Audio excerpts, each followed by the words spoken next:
বীরভূম প্রশাসন থেকে আমরা দুটো চেক পেয়েছি, একটা 5 লাখ আর একটা 4 লাখ। তো এটা সিএম রিলিফ ফান্ড থেকে দেওয়া হয়েছে। আর এই দুটো চেকই ওনার স্ত্রীর নামে আছে। অ্যাজ নেক্সট অফ কিন আমরা যা ডিটেলসটা পাঠিয়েছিলাম সে ভিত্তিতে ওনার নামে এই দুটো চেকটা এসছে।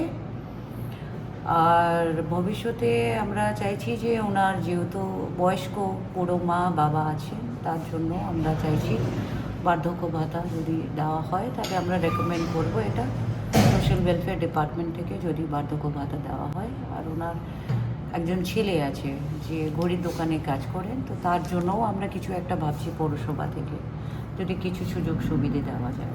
ম্যাডাম, তারাপীঠে যে ঘটনা ঘটেছিল সেখানে কি সে মারা গিয়েছিল? হ্যাঁ, উনি একটা লজ ছিল, সে লজে একটা ফায়ার ইনসিডেন্ট হয় যেখানে উনি ঘুমাচ্ছিলেন, সে সময় মারা গেছে। কোথায় বাড়ি ওনার?